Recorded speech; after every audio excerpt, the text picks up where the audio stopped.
मूलांक और भाग्यांक की श्रृंखला में पुनः आप सभी का स्वागत है। मैं राहुल मिश्रा आपको तहे दिल से प्रणाम करता हूं। आपका प्रेम सदैव ऐसा ही बने रहे, मेरे रघुवर की कृपा सदैव आप सब पर बनी रहे। आज बात करते हैं नंबर 9 की। नंबर 9 किसको रिप्रेजेंट करता है? मंगल को। सबसे अच्छा ग्रह है ये। कब? जब इसकी पावर को समझा जाए। मंगल को हम हनुमान जी कहते हैं। हर बार हम बोलते हैं 9 नंबर मतलब हनुमान जी, कोई भी रेमेडी होगी तो हनुमान जी। हनुमान जी को समझिए, हनुमान जी हैं क्या? हनुमान जी अतुलित बल के धाम हैं। इतना शक्ति, इतनी पावर उनके अंदर है कि इसकी कोई तुलना नहीं कर सकता। लेकिन उस शक्ति को जामवंत के द्वारा जगाया जाता है, तब वो शक्ति कार्य करती है। कहने का अर्थ यह है, यदि आपका जन्म 9 तारीख, 18 तारीख या 27 तारीख को हुआ है तो आप भी मंगल के अंदर आते हैं। मंगल अंक के अंदर मूलांक 9 के अंदर आते हैं। लेकिन मंगल 9 को एक एम, एक पावर या एक आप कह सकते हैं टारगेट दिया जाता है। जब तक इनके पास टारगेट नहीं होगा ये लोग कुछ भी अचीव नहीं कर पाते हैं। आप स्वयं देखिए, यदि आपके बच्चों का भी डेट ऑफ बर्थ है या आपका है या आपके आसपास किसी का है तो आपको ऐसे ही मिलेंगे, क्योंकि मंगल 9 को टारगेट चाहिए। बिना टारगेट के मंगल 9 या मूलांक 9 काम ही नहीं करता। यदि आपके मोबाइल के नंबर में लास्ट में 9 आता है तो आप देखिए, यदि आपके पास टारगेट नहीं है कि मुझे इस साल ये कंप्लीट कर देना है, इस महीने ये कर देना है, तो आप काम करने की आपकी इच्छा ही नहीं करेगी। क्यों? मंगल का नेचर देखिए, मंगल है सेनापति, मंगल के पास पावर है, मंगल है पुलिस, मंगल है आर्मी, मंगल है एनजीओ, मंगल है ह्यूमैनिटी, मंगल है अग्रेशन, मंगल है सोशल वर्कर और मंगल है हनुमान जी, या सेवा में तत्पर या बहुत ही ज़्यादा मोडी नेचर। ये सब क्या है? ये सब मंगल के एक कैरेक्टर बताए गए हैं। लेकिन आप कैरेक्टर को समझिए। पुलिस क्या है? पुलिस जब तक शांत है, जब तक उसको टारगेट नहीं दिया कि करना क्या है, उसका कार्य क्या है? शांति को बनाए रखना। लेकिन अनटिल अनलेस उसके पास जब उसके आगे से ऑर्डर नहीं आएगा वो कोई भी एक्शन लेता नहीं है। इसीलिए मंगल 9 को समझने के लिए या मंगल को समझने के लिए आपको टारगेट की ज़रूरत है।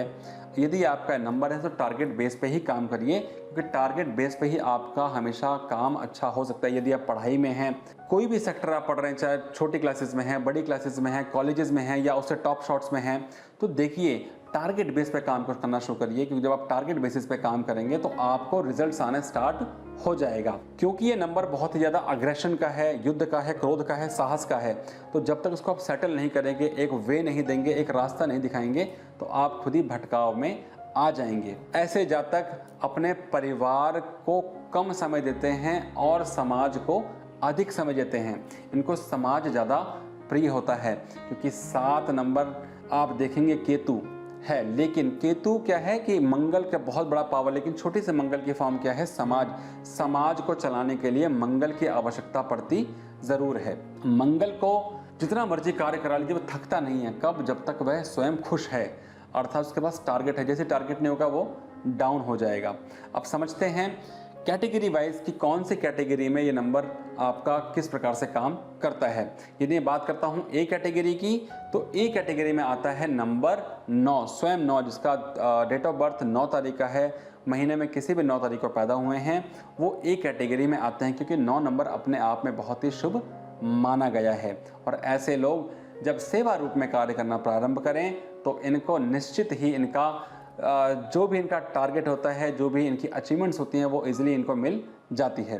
बी कैटेगरी में आता है नंबर 2 और 7। अब आप देखिए 2 नंबर का रखा है चंद्रमा का, 7 नंबर का रखा है केतु का। 2 और 7 आपस में मिले तो बना 9। लेकिन क्योंकि 7 नंबर केतु का है और 7 नंबर चंद्रमा पर ग्रहण लगाता है, तो 2 और 7 के इस योग से क्या होगा? जातक के अंदर बहुत ज़्यादा अग्रेशन होगा, लड़ने की क्षमताएं बहुत ज़्यादा बढ़ जाती हैं, हमेशा विरोधाभास में रहते हैं, जो भी आप रूल्स उनको बोलेंगे उसको फॉलो ही नहीं करते हैं। तो यदि आपका नंबर 27 है तो इस लॉजिक को ज़रूर समझिए और इसके अनुसार ही कार्य करिए। ऐसे लोगों को अपना शेड्यूल जरूर बनाना चाहिए, बिना शेड्यूल के काम नहीं करना चाहिए। और लास्ट में आती है कैटेगरी सी कैटेगरी में कौन सा नंबर आता है? नंबर 18, 1 और 8। अब आप देखिए, 1 नंबर है कारक सूर्य का, 8 नंबर कारक है शनि का। पिता और पुत्र की जोड़ी, पिता और पुत्र जब आपस में मिलेंगे तो एक तो 2 लोग कभी साथ चल नहीं सकते, क्योंकि पिता सूर्य जो दिन में राजा है, शनि जो रात का राजा है, शनि के अपने एक रूल्स हैं, सूर्य के अपने रूल्स हैं और दोनों एक दूसरे के रूल्स को नहीं मानते हैं। तो जब ये दोनों एक साथ में आ जाएंगे तो ऐसे जातक का अपने पिता के साथ में हमेशा विरोधाभास रहता है। उनकी सोच उनसे नहीं मिल पाती है। उनको लगता है कि पिताजी ऐसा करना चाहिए, और पिताजी कहते हैं ऐसा नहीं, इस तरीके से काम करिए तो आपको फल मिलेगा। कोशिश करिए, यदि आपका नंबर है तो आप अपने लिए कोई अलग कार्य करें और अलग कार्य करके पिता को दिखाएं कि देखिए जी, इस मेथड से भी कार्य होता है, तब आप कार्य में सफल हो पाएंगे। ये थे कुछ एट्रीब्यूट्स मंगल वालों के लिए। यदि आपका नंबर मंगल का है तो कोशिश करिए, एक बहुत ही आसान सी रेमेडी है। मंगल हमेशा शुभ फल किन भावों में देता है हमें वो समझना है। मंगल कारक है साहस का, मंगल कारक है पराक्रम का, मंगल कारक है आपके बाजुओं का। तो पावर की बात हो रही है। हाथ में लाल रंग का कलावा किसी ब्राह्मण से ज़रूर बंधवाइए, और वो जब ब्राह्मण मंत्र के थ्रू इस कलावा को आपके हाथ पे बांधते हैं तो वो और ही ज़्यादा इफेक्टिव हो जाता है। मंत्र में तो वो कहते हैं कि ये न बद्दो बले राजा दान देवेंद्र महाबला। वो बात तो कर रहे हैं कि आप बहुत बड़े दानी बन जाएं, लेकिन किस प्रकार के दानी? जिस प्रकार से एक जातक ने, एक व्यक्ति ने सब कुछ दान दे करके अपना राक्षस होने के बाद भी इतना दान किया कि वह फेमस हो गया, उसी प्रकार से मंगल सेवा के द्वारा इस समाज में फेमस हो जाता है।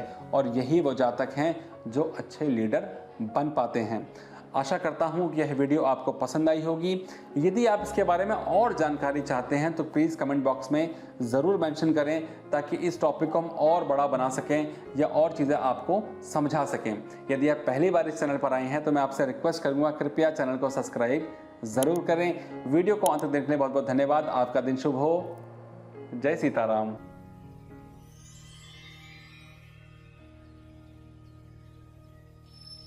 Oh